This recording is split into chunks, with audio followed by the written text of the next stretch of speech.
నమస్తే, నేను చెవుల కృష్ణాంజనేయులు. వైఎస్ఆర్ కాంగ్రెస్ పార్టీ అభ్యర్థుల మార్పుకు సంబంధించినటువంటి అంశాలు, ఒక అభ్యర్థిని ఇంకొక చోటకు మార్చడం, కొంతమంది ఓడిపోతారు అనుకునేటువంటి వాళ్ళ కొత్త ముఖాలు, దీనికి సంబంధించినటువంటి చర్చ ఎప్పటి నుంచో జరుగుతుంది. 3 లిస్టులను ఇప్పటికే వైఎస్ఆర్ కాంగ్రెస్ పార్టీ ప్రకటించేసింది. కొత్త నియోజకవర్గ ఇన్ఛార్జీలకు సంబంధించినటువంటి అంశాన్ని ఇప్పుడే కొన్ని పార్లమెంటు స్థానాలు, అదేవిధంగా కొన్ని అసెంబ్లీ స్థానాలకు సంబంధించినటువంటి ప్రకటన చేశారు. అయితే ఇప్పుడు కొంతమంది కొత్త వాళ్ళు వచ్చారు నియోజకవర్గంలోకి, పాత వాళ్లకు టిక్కెట్లు, అదేవిధంగా ఒక చోటు నుంచి ఇంకొక చోటుగా.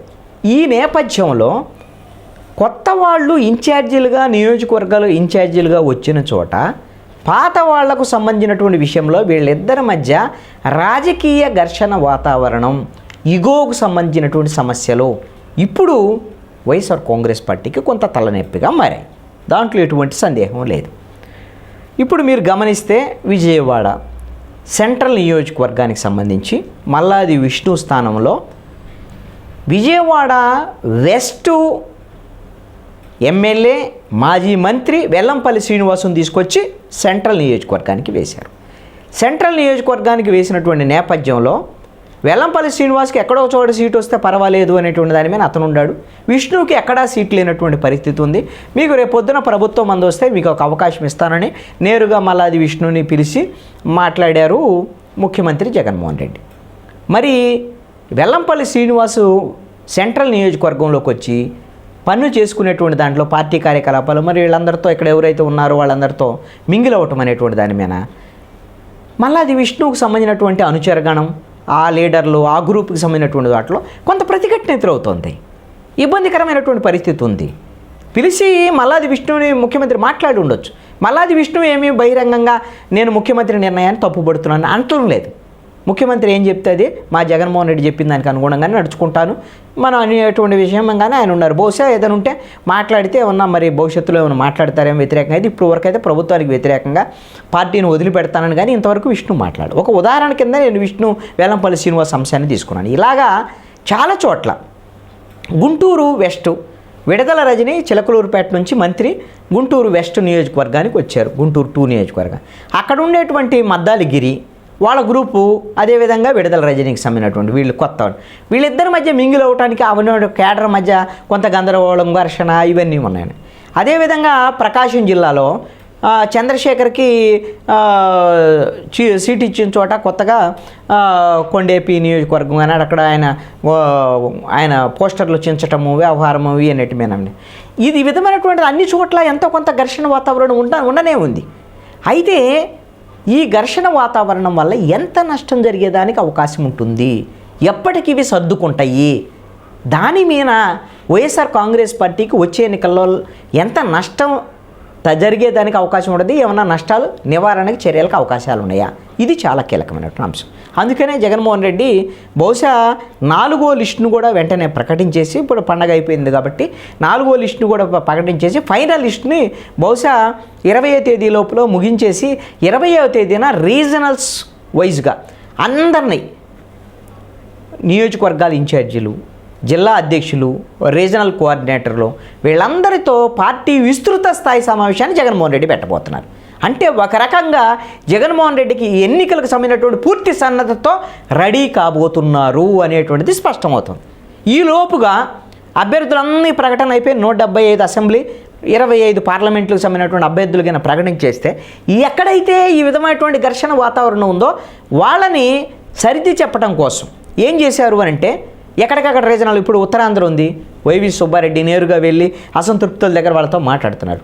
కొన్ని చోట్ల విజయసాయిరెడ్డి వెళ్ళి మాట్లాడుతున్నారు. ఎక్కడ ఇప్పుడు మంగళగిరి కానివ్వండి, మిగతా చోట్ల కొన్ని నియోజకవర్గాల్లో పల్నాడు, బాపట్ల జిల్లా ఇవన్నింటిలో విజయసాయిరెడ్డి మాట్లాడుతున్నారు. అదేవిధంగా గోదావరి జిల్లాలో మిథున్ రెడ్డి వాళ్ళకి సంబంధించినటువంటి అంశాలు, ఇలాంటి ఘర్షణలు వీటికి సంబంధించినటువంటి అంశాల మీద ఆయన సర్ది చెప్పేటువంటి ప్రయత్నం చేస్తున్నారు. కొన్ని చోట్ల పెద్దిరెడ్డి రామచంద్రారెడ్డి, కొన్ని చోట్ల మన సజ్జల రామకృష్ణారెడ్డి కూడా కొంతమందితో మాట్లాడి ఈ విధమైనటువంటి ఘర్షణ వాతావరణం బహుశా జనవరి నెలాఖరికల్లా ఎక్కడా ఘర్షణ వాతావరణం లేకుండా జగన్మోహన్ రెడ్డి విస్తృతంగా ప్రజల్లోకి వెళ్ళేదానికోసం, ఇక ఎన్నికల సభలో నిర్వహించేదానికోసం, ఎక్కడికక్కడ నియోజకవర్గాల వారీగా ప్రచారంలోకి వెళ్ళటం కోసం సర్వసన్నద్ధం అయిపోతుంది వైఎస్ఆర్ కాంగ్రెస్ పార్టీ.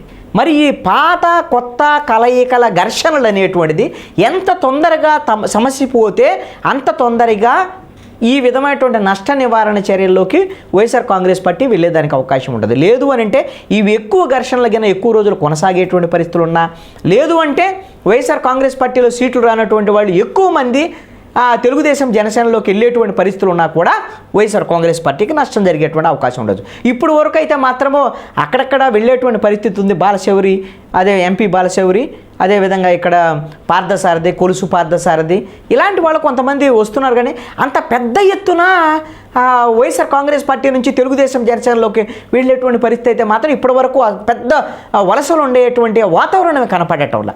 ఎందుకో మరి తెలుగుదేశం జనసేన అధికారంలోకి వస్తుంది అనేటువంటి ఒక భరోసా, ఆ విధమైనటువంటి రాజకీయ వాతావరణం మరి లేదేమో సమాజంలో. అందుకనే రాజకీయ నాయకులకు ముందే ఆ పల్స్ తెలుస్తుంది.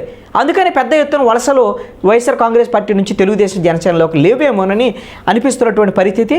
ఇది ఒక రకంగా ఈ విధమైనటువంటిది ఇబ్బందికరమైనటువంటి పరిస్థితి వైఎస్ఆర్ కాంగ్రెస్ పార్టీకి అనిపిస్తుంది. ఎందుకు ఇవన్నీ మార్చడం, ఇవన్నీ గందరగోళం, ఇవన్నీ ఏంది ఇంతమంది ఓడిపోతారు కాబట్టి సీట్లు మారుస్తున్నారు జగన్మోహన్ రెడ్డి, ఇవన్నీ అనుకుంటున్నారు.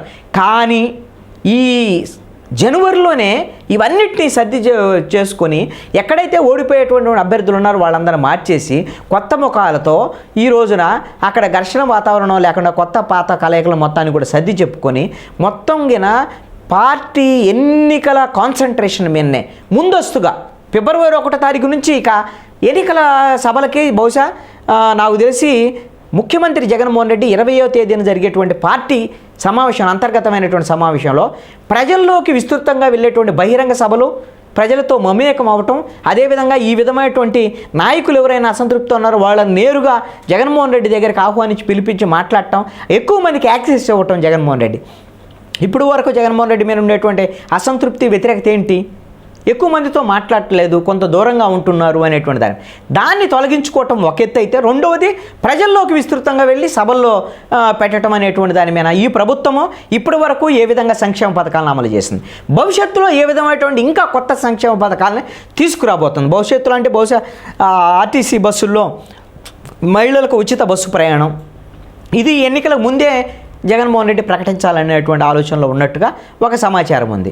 అదేవిధంగా పెన్షన్లకు సంబంధించినటువంటి విషయంలో కూడా 3,000 రూపాయలు దశల వారీగా 2,000 నుంచి 3,000 చేశారు జగన్మోహన్ రెడ్డి.